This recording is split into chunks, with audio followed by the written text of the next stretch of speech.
Radio Simbirtuu.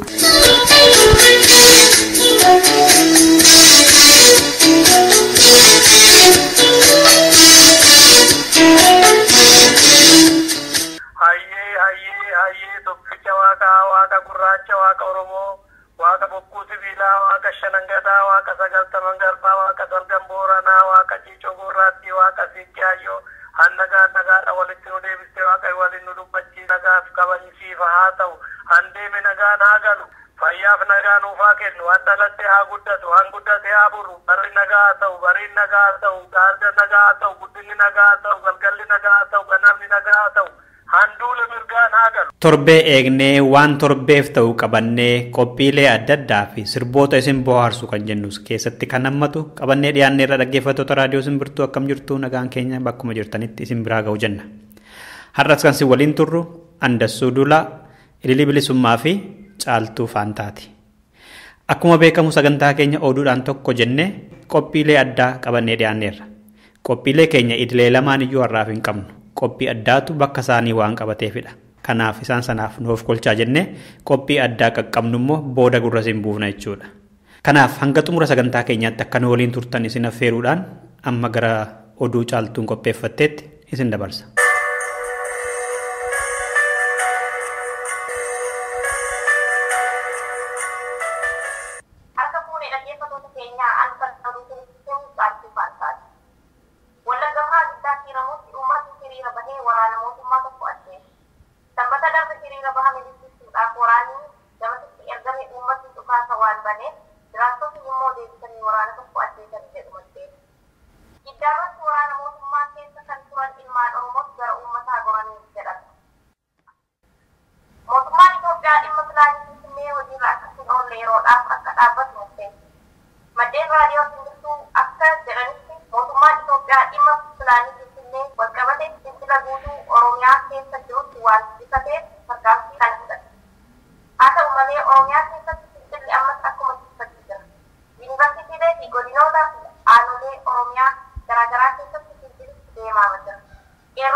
Dhaggeeffattoota keenya oduu har'aa qophiilee hafan waliin itti gaarii. Gaaffii barattoota gaaffii uummataa gaaffii uummataa. Ijoollee kan uummata Oromooti.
Hidda malee xannachin eeguu jedha Oromoon wayita mammaaku. Foontu fooniif rifata jechuu fakkaata. Firri gara firaatti jennaan kalleen gara loonii gortee jedhus. Mammaaksoliin kun waa maleen kaane dhaggeeffattoota keenya. Qophii keenya amma dhiyaatuuf jedhutu kanaan wal fakkaataafi. Gannoota 22 darban guutuu haala Oromoon itti turee fi keessa jiru yoo xiqqaate Oromoota hedduurraa dhokataa miti. Kan abbaan yookaan haatii fi abbaan hidhamanii ijoolleen facaateettu hedduudha. Kan hidhamanii sababa horii hin qabneen abukaattoo fi tajaajila fayyaa argachuu hin dandeenye hangan qabani. Maatiin mana kiraa kaffalachuu dadhabanii ijoolleen barumsa dhiistee uffataa fi nyaata dhabanii kan jiran meeqa akka ta'an manni Oromoo haalakkaa'u. Hidhaatii bahanii biyya keessaa fi ollaatti gargaarsa dhabanii kan hiraaraa jiranis danuudha. Mootummaan mana hidhaatti limmee dhukkuba HIV/AIDS qabu waraanee Oromoonni qorsa bitachuu hin dandeenye hedduu ta'uu warri bira turan ragaa ba'u. Yeroo ammaa kanas barattoonnii fi maatiin isaanii rasaasaan du'aa jiru. Kun marti gargaarsa barbaadu. Gargaarsa kan immoo Oromoorraa yoo ta'e malee mootummaa isaanii dheefi ajjeesurraa hin eegamu. Isaan gargaaruun immoo dirqama dhalootaa fi kan namummaatillee jedhanii Oromoonni saba isaaniif quuqaman biyyoota addunyaa kanarra jiran sochii gargaarsaa walitti qabu maqaa waliin waliif jedhuun eegalaniiru. Qophiin addaa keenya har'aa ni jalqabaas isa kanatti xiyyeeffata. Sirba gabaabduu kanaan booda isarratti keessummaa qabannee deebina.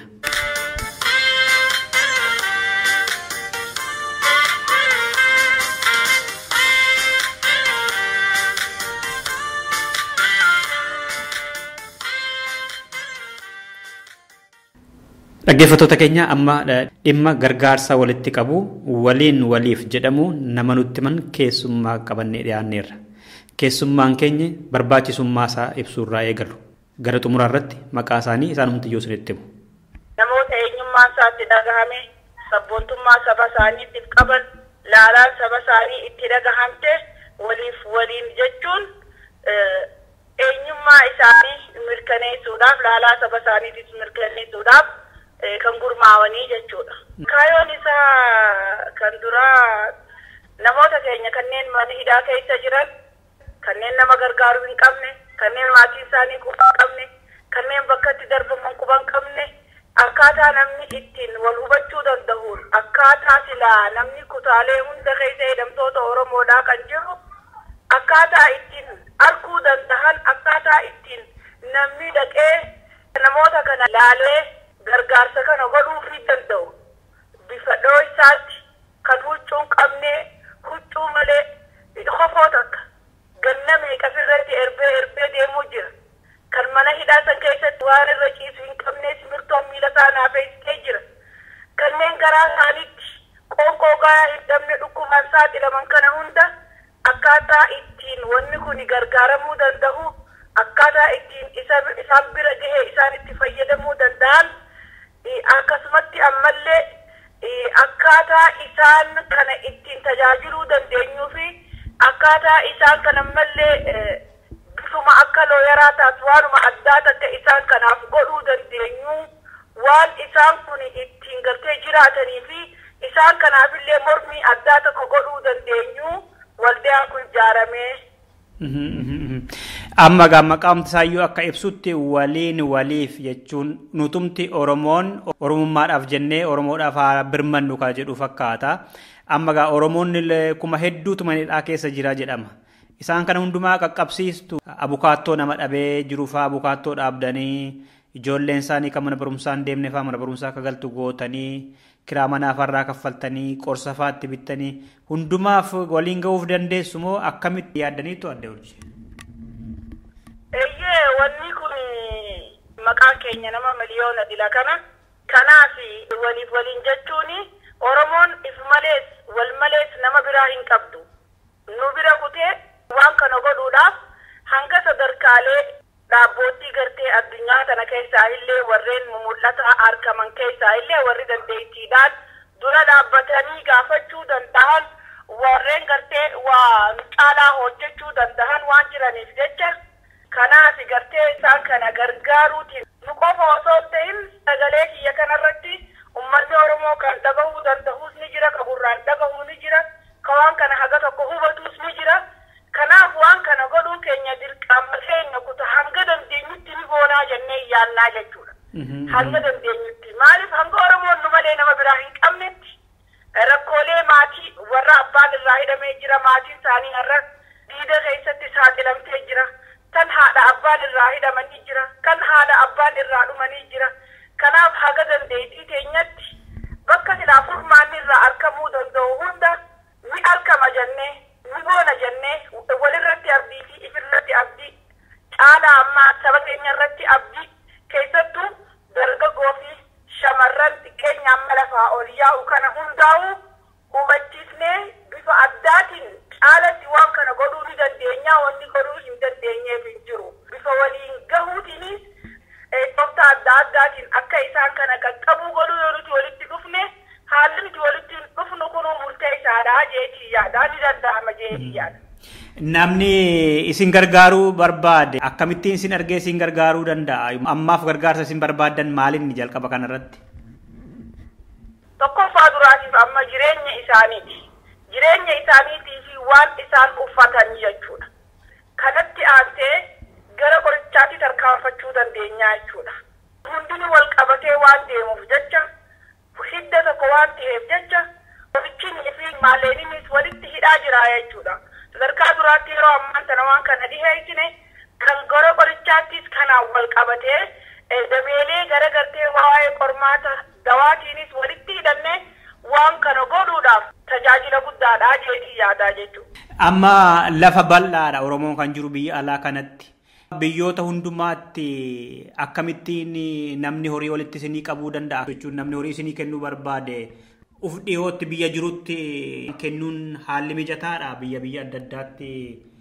Biyyoota hunda keessa koreen waan ijaaramee jirtuuf jecha kuni horiin maddinaan kuni rakkoon qabu jechuudha.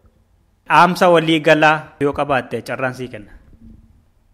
Eeyyee carraan kiyya galatoomii yaa uummata Oromoodhaa jaarmee keenya kan bifa walii galaa gurmuu dargaggoota shamarran dhaloota ilmaan Oromoo taatan martinuu waliif jennee walitti dhufnee jirraa jechuudha. Kana keessa akka dhuftanii qooda fudhattan kabajaan isin affeerra. Kana godhuun keenya balaalee amma akkanatti saaxilamnee fi jirru kana hunda bakka buunee akka cufuu dandeenyu. Rakkoolee obboleeyyan keenya dargaggoota mana hidhaa keessa jiru, dubartoota mana hidhaa keessa jiru, keessattuu dubartoonni isaanii rakkoo adda addaa qaban.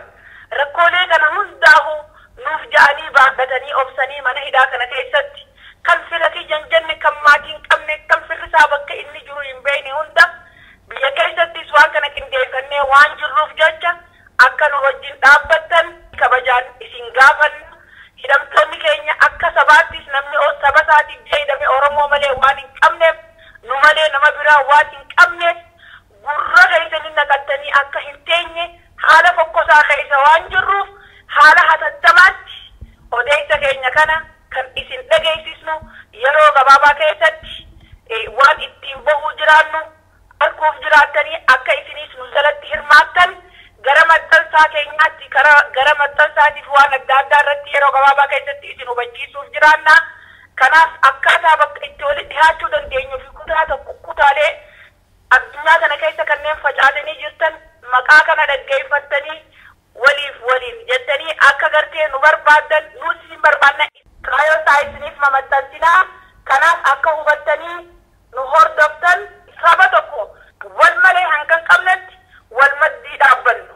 Dhaamsi kiyya kuni dargaggoo qofa osoo hin ta'in abbootii haawwan hunda dhaloota Oromoo hunda kan laalu kan waan kana godhees galateessan sabboontoota ilmaan Oromoo kan saba isaaniitiif laalaan itti dhagahamtee dadhabatee waan kana gurmeessi. Hawaasni keenya kan Oromoodhaa akka dhageessanii lafa hin keenye kabajaan isin gaafadhaa.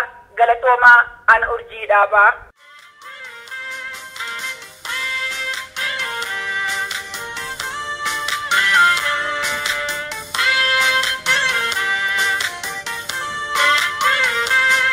Nama barri miite isa kophaa deemu kan kophaa gungumu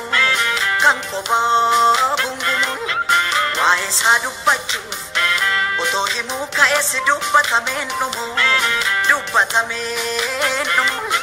dubbii dhiise mixii wal qabatte laga ceetu laale deeme waa'ee isaa wallaale laale deeme waa'ee isaa wallaalee. Nama barri miite isa kophaa deemu kan kophaa gumbumu kan kophaa gumbumu waa'ee isaa dubbachuu osoo himuu ga'ees dubbatamee numu dubbatamee numu dubbi dhiisee miti wal qabattee laga jeetu laalee laalee deeme waa'ee isaa wallaalee laalee laalee deeme waa'ee isaa wallaalee. Nama bineensan qabu kuleen cillee dhalee booda kodhollee dhalaa tilma baattiin humbaane keenya kuniyyuu falaayi akka ijaafa daamii halaalatti walleessatti kaanis seenaa dagatee mana gumaa walgeessatti mana gumaataa malee mana gumaan hungeessine arabbunda dandeessa tokko hordee gadhaabaatti kaan buqqisee darbata kaanis mana mammaakaatti kaanis dhugaaf mar'atae otoo kan qote jiru kaan haamuu faamtuu qaraatti gariinii koosaa dhabee abjootee abjuu dharaatti gara deemnuu wallaalleette gaa'eenyuun nuuf himaatti wallaallee dubbii baraa'e. Nama barri miite isa kophaa deemu kan kophaa gumbumu kan kophaa gumbumu waa'ee isaa dubbachuu osoo himuu ga'ees dubbatamee numu dubbi dhiisee miti wal qabattee laga jeetu laalee laalee deeme waa'ee isaa wallaalee laalee laalee deeme waa'ee isaa wallaalee. Kan ijaare hin diigu alaa dhufaatu diigaatti ijaaruun nutti ulfaate diiguun nutti salphateetti kanaaf keessi koo dhiigaay keessa kiyyattan dhiigana waraana nuun dhiiguutti haalli natti jabaattu solii gadi sin fiiguutti du'ee tan bada malee itti jaarsa hayyuun diiguuyi ajjeesaa gaafa makkoo kan mirgaafa jabaatuutti isa gurree ajjeese foon allaatti dhaalaatuutti isa geeraraa galu isa waliif waamaluutti ture lammiin koo durii tarra maltu baay'attee itti arabbii rakkoo furii.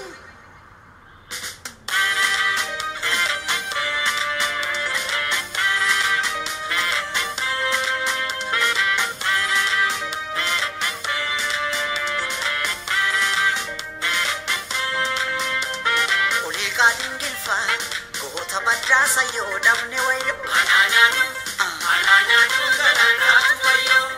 akka bishee garba goota roorroo diduu eessaa fiduu wayyo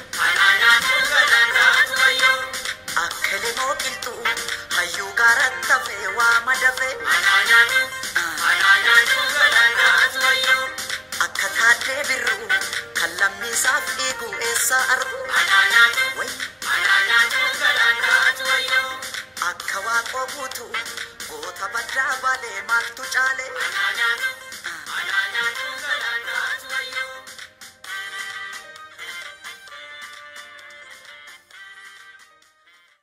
Dhaggeeffattoota keenya amma qophii addaa kutaa lammaffaatu dhiyaata. Hagabaastuun raadiyoo Simbirtuu Ililii Bilisummaa fincila diddaa gabrummaa kan Amboo fi kan Gudar ilaalchise gama sirraatii haala isaa nama nutti himu qabattee dhiyaatti. Muuziquma gabaabduu kanaan booda isaan caqasaa.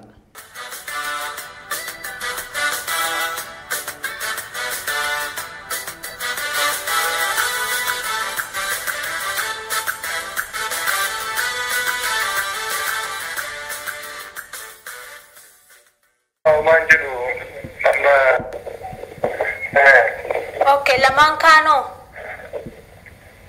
Lamaan kan hindi kami masan.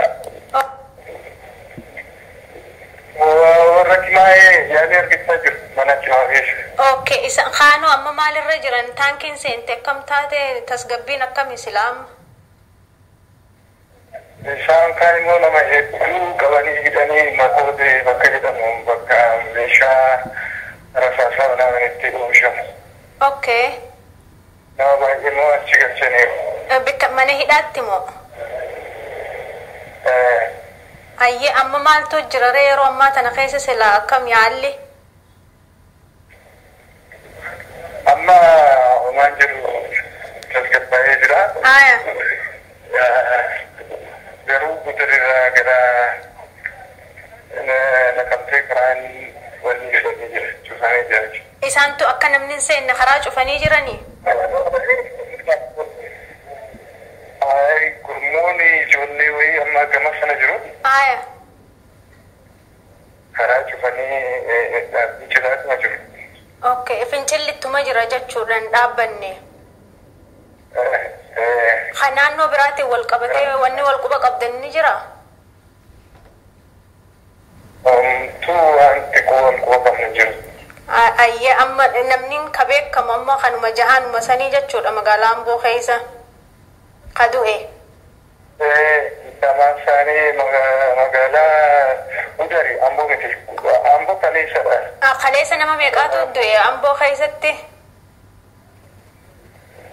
Baay'eedha gara nama fudhanii waliin ta'u. Ayyee amma hagafammaa namni jaan kun magaalaa Gudar keessa? Ayyee amma akka miree amma haalli silaa gaa uummanni ba'aniituma jiranii mootummaan akkamiin qabdee jirti waraanni isaanii akkamiin jira? Waraanni isaanii gurmuudhaan biraa qabatanii jiru. Namni abbaan deemsu deemaa karaan ofiichuu jedhee. Amma callisanii jiran jechuudha amma. Gama gara golfoo randa golfoo kan jedhamu malee. Karaa sanitti ammatti cimee jira? Achi? Hayyee. Isaantu fudhate mootummaa reefka fudhate? Fudhatanii hospitaala galchanii turanii. Hospitaala kam galchan? Garuu ijoollee baay'ee dhume. Ijoolleen hangam takka ni ga'e walii galatti ka beekaman amma warri dhume? Warri rukutame hin beekamu wanni isaayyuu garuu warri du'ana. Nama jahaadha afurii reeffa fudhataniiru. Isaantu fudhate mootummaa reefka fudhate? Fudhatanii hospitaala galchanii turanii. Hospitaala kam galchan? Achi hospitaala Amboo. Isaanumaa galchee mootummaa?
saba gudda afaan oromoodha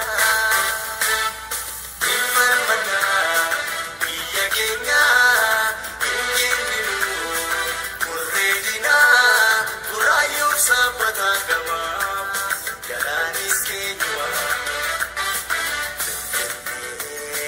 dura roomiya jechuu makammaluuf godha Tamne ke santa pansa baguda afaan oromoodha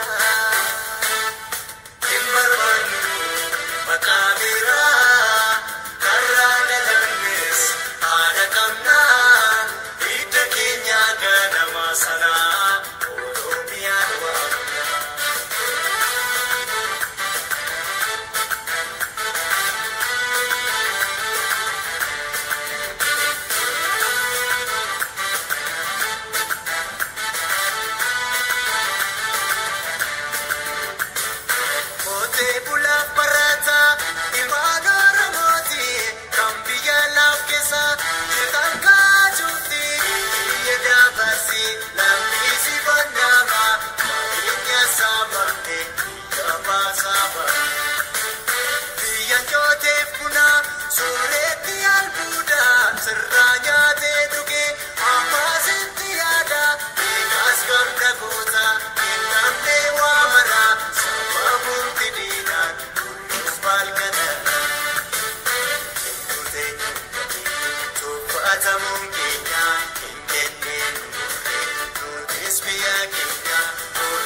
Amma qophii sadaffaa fi xumuraarra geenyerra. Qophii kanaan immoo hiriira eengadda Ingiliz Londanitti bahamee fi isa dhiyeenya kana Osloo laaluuf deemna. Dursa kan Osloo irraa kaanee namoota hiriira sanarraa qooda fudhatan dubbisuuf jenna amma. Maqaan kiyya Ibrahim Mamma warri baanee Oromoo Communityidha. Finfinnee babal'isuudhaan maaster pilaanii jedhanii uummata Oromoo kan asin duras lafarraa buqqisaa turan caalatti ammoo magaalota naannoo Finfinnee jiran Finfinnee jala galchuuf maaster pilaanii maqaa jedhuuni lafa Oromiyaa tana gurgurachuuf ka durii caalaa kanaafis biyya keessatti sochii yeroo ammaa godhamu deeggaruudhaaf sochii barattooti osoo waan tokko hin godhin agaaziidhaan federaal poolisiidhaan dhumaa jiran kana deeggaruuf jechuudha nutis bakka jirrutti sagalee kenna uummata addunyaatiif fi mootummoota addunyaatiif dhageessuudha. Amma bakki isin hiriira baatan kun bakka maal jedhamudha yookaan waajjira eenyuuti? Bakki nu hiriiratti baanee bakkeen jalqabaa seentararraa jalqabnee achirraa deemnee paarlaamaa biyya Norweetti booda immoo gara dhimma haja alaa biyya Norwee deemne jechuudha. Nama baay'eetu bahee dhaadannoon keessaffaa maal jedha? Oromoon baay'eetti bahee dhaadannoon kennaa agaazii federaal poolisiin TPLF'n uummata Oromoo akka waan tokko hin balleessini barattoota Oromootu irratti xiyyiitiin ajjeesuu haa dhaabdu ka jedhu hidhuu haa dhaabdu ka jedhu mana hidhaatti guuruu haa dhaabdu ka jedhu barattoota iskiriptoof daftara qofa harkaa qaban ajjeesuu haa dhaabdu ka jedhu.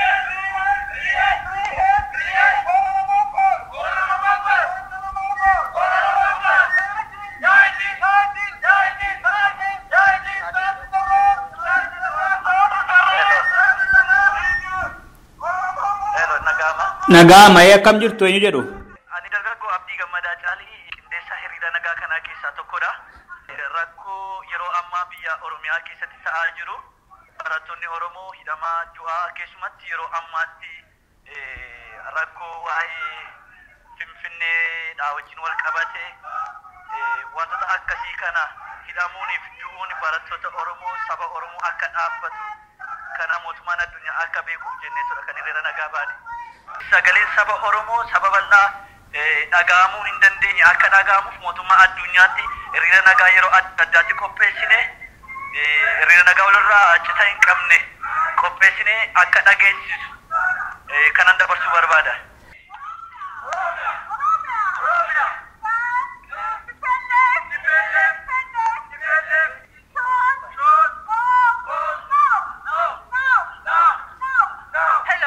Hello.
naannoo ishee jirru carraa kanatti gargaaramnee uummatni Oromoo rakkina keessa akka jiru biyya isaa dhabee akka jiru biyya isaa irratti mootummaan Oromoo bulchaa akka jiru abbaa qabeenyaa abbaa biyyaas ta'e uummata Oromoo immoo reebaa ajjeesaa hidhaa biyya isaa keessaa ari'achaa rakkisaa akka isaan jiranii addunyaatti himachaa jirra jechuudha amma kanatti jirra.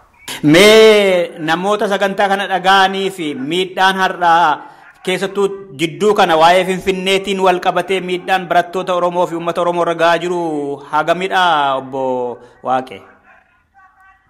Rakkinni uummata Oromoo irra gahaa jiru kun jechaan ibsuun akka kana jechuun isaa namatti ulfaata. Maaliif jennaan uummatni Oromoo jaarraa 21ffaa keessatti biyya utuu qabu abbaa biyyaa ta'uu dhabee qabeenya isaa bulchuudhaaf humna dhabee dandeettii utuu qabuu bulchuu utuu danda'u warri biyya isaa irraa fudhatanii gargaarsa addunyaa irraa biyyoota garaagaraa irraa yeroo garaagaraa fudhatanii amma ammaatti uummata kana humna isaa buusanii beekaa isaa ajjeesuu sabboontota isaa keessaa hidhuu keessaa ajjeesuu qabeenya uumamaa lafa keessaa uummatni qabu saamuu isa kaan immoo akkuma inni jirutti qabeenyuma uumamaa humna inni ofii isaatiin qabullee irraa saamuutti ta'anii jiru. Keessaayyuu amma yeroo ammaatti uummatni Oromoo barattoonnis qonnaan bultoonni hundinuu biyya keessaaf alallee kan jiran uummatni Oromoo haala magaalaa Finfinnee gartaa gara mirgaa gara kaabaaf kibbatti babal'isuudhaaf mootummaan kun xiyyeeffatee biyya sana saamuu biyya sana bal'eessuu biyya abbaa biyyummaa uummata Oromoo irraa fudhachuu itti fufe kanaan mormuudhaan bahanii jiru. Kanaaf immoo biyya keessa kan jiran barattoonni Oromoo rasaasaan duhaa jiru, hidhamaa jiru, reebbamaa jiru. Maatiin uummata Oromoo rakkachaa jira, qabeenyi Oromoo saamamaa jira. Uummatni Oromoo walumaa galatti rakkina isa yeroo kan caalaayyuu itti hammaatee jira. Kanaaf gabaabumatti uummata Oromooti waan ani jechuu fedhu yeroon kun yeroo kamiyyuu caalaa uummata Oromootti yeroo ulfaatedha. Uummatni Oromoos yeroo kamiyyuu caalaa yeroo itti dammaqee rakkina isaa kun itti dhagahamedha. Kanaaf uummatni Oromoo garaagarummaa qabu kamiyyuu dhiisee wal faana dhaabbatee kaayyoo tokkoon biyya isaa deeffatee biyya isaa ijaarrachuu warra biyya isaa irraa fudhatan kana ofirraa deebisuu akka danda'u uummata Oromoo yeroo kam caala tokkummaadhaan walii wajjin dhaabbachuun akka isa irra jiru dhaamsa koo dabarsa gabaabaatti.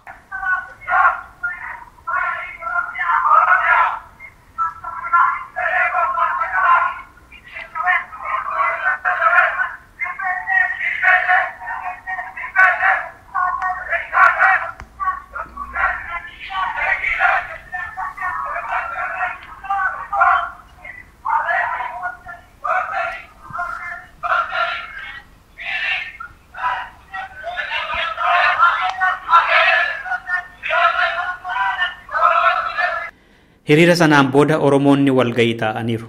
Maal murteessanii akka kaan immoo barreessaa fi dura taa'aa hawaasa Oromoo Oslootu wal duraa duubaan nutti mu'amma. Barreessaa koree hawaasa Oromoo magaalaa Oslooti. Erga hiriira goonee booddee dhimma dhimma Oromoo ilaalchise waa'ee amma biyya keessatti adeemaa jiru keessattuu barattoota Oromoo gaaffii mirgaa fi gaaffilee hawaasummaa adda addaa kaasan irratti gahaa jiru kana hawaasni Osloo maal gumaachuu danda'a, maal gochuu danda'a, akkamitti ijoollee kana dhaabbachuu danda'a yaada jedhu irratti bal'inaan erga mari'annee booddee waanuma jiru kana uummata addunyaattis haa ta'u uummata Noorweetti akkasumas mootummaa Noorweetti beeksifachuudhaaf gaafa caamsaa 9 hiriira mormii guddaa tokko akka qopheessinu waliigallee walgahii keenya xumurre. Hiriirri kun akka Noorweetti moo akka Oslootti moo akka Iskaandinaaviyaatti qopheessan? Akkaataa nuti amma yaadaa jirrutti sadarkaa Noorwee fi akkasumas sadarkaa Iskaandinaaviyaatti qindeessuudhaaf yaadaa jirra. Amma mootummaa Noorweetti dhiyeessuu deemtu dhimma keessan jechuudha gaafa sana. Akkasii yaadni keenya. Hello. Guddata Bukiinaan jedhan itti gaafatamaa hawaasa Oromoo Oslooti. Amma akka barreessaan keessan jedhetti hiriira guddaa tokko akka Iskaandinaaviyaatti qopheessuuf deemtu gaafa caamsaa 9 hiriira kana akkamitti qopheessuuf deemtani yaaddani? Hiriirri kun dhugumatti hiriira guddaa uummata Oromoo dammaqsee mana yaasuu jennee yaadna. Maaliif rakkoon barattoota Oromoo irra ga'aa jiru rakkoo kana hin jedhamne yeroo adda addaatti mootummaan Itoophiyaa umurii isaa dheereffachuuf tarkaanfii wal fakkaatu barattoota Oromoo irratti godhaa ture. Mana barnootaa irraa ari'u ture, barattoota rasaasaan simachuu ture. Yeroo ammaa kana adda godhu ammoo barattoota qalamaan fi afaaniin mootummaa afoo dhaabatanii mirga abbaa biyyummaa isaanii gaafatan rasaasaan akka reeffi isaanii lafaa hin kaane gochuutti jiru. Kanaaf hiriirri kun nama baay'ee hirmaachisaa sadarkaa Iskaandinaaviyaatti akka jedhu yaadna. Hiriirri kun Oromoon dargaggeessaa, dubartii, xiqqaa, guddaa oduu hin jenne, amantiin oduu hin jenne ka tokkummaanii bahee mootummaa Noorweetii fi mootummaa addunyaatitti sagalee isaa dhageessisu jedhee yaada. Dhaamsa yoo qabaattan carraa isinii kenna. Dhaamsi guddaan an qabu akkuma irra deddeebinee dubbataa jirru rakkoon uummata Oromoo furmaata ka argatu yoo Oromoon jabaatee humna godhate qofaa, yoo Oromoo wal bira dhaabate qofaa. Kanaaf yeroo ammaa kanatti barri jijjiiramaa jira. Inumaa waa'ee maaster pilaanii Finfinnee ilaalchisee OPDO keessaayyuu jabaatanii sagalee ofii dhageessanii mirga uummata Oromootiif dhaabbachuu jiru. Maaster pilaanii Finfinnee ka Oromoo balleessuu qabu hin ta'u hin malu, ka seenaa Oromoo jijjiiru ta'uu hin malu jedhanii dhaabbachuu jiru. Oromoonni biraa ammoo kan keessumattuu biyya alaa jirru karaan hin dandame cufaan uummata keenyaaf dhaabbachuu tokkummaan waliigalteen socho'uu nu barbaachisaa. Kana irratti warra afaan qofaan dubbatu hin taane hojiin argisiisu akka taanu dhaamsa kiyya uummata Oromootiif dabarsa. Amma immoo gara hiriira isa Londanitti dabarra. Achirratti Oromoonni hedduutu bahanii jedhamu barana. Haala isaas warra irra turantu nutti himu.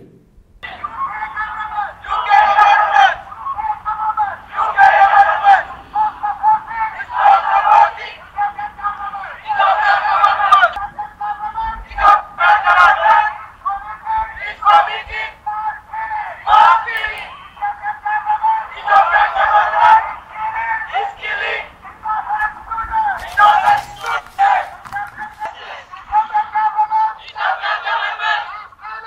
get it!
ajjeefamaa jira akka dhaabbatu Oromoon akka biloomtu mirga isaa kana gaafachuu qabattee hunda hiriirratti hundatiin jedha lonni kun hin dhaabbatiin hin jedha itti hafuuf.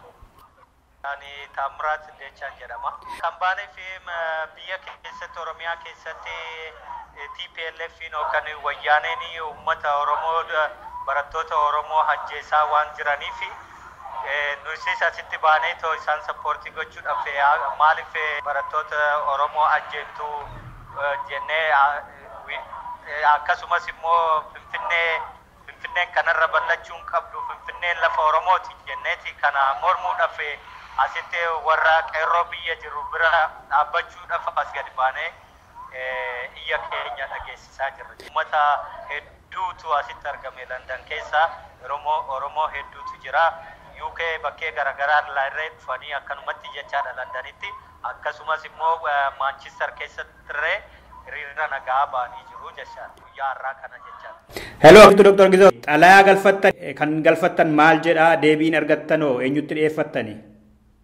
Gaafiin keenya kan inni jedhaa jiru uummanni keenya keessumaayyuu barattoonni keenya gaafii mirgaa kaasanii gaafii mirgaa isaan kaasan kun yeroo ammaa kana mootummaan Itoophiyaa sababa Finfinnee babal'isuudhaan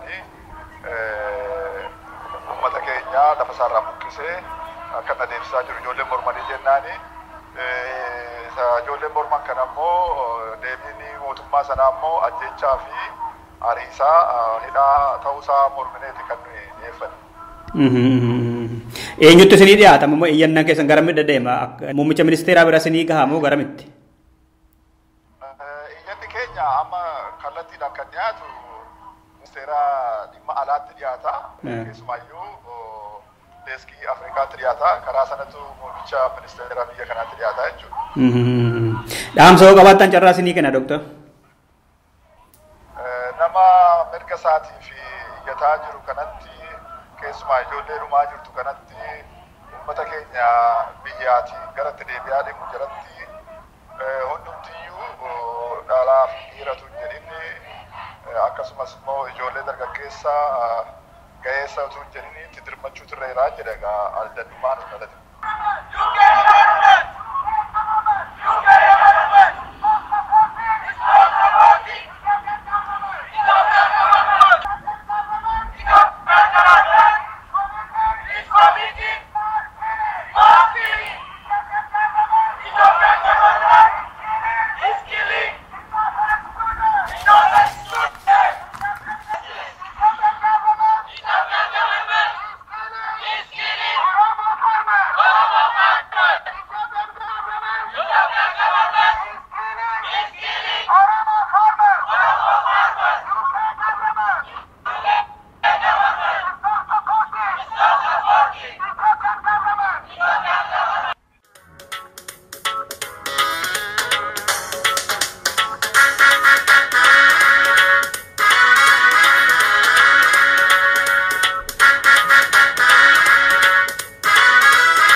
Dagalee jiru ko siinaan ijaarradha jaalala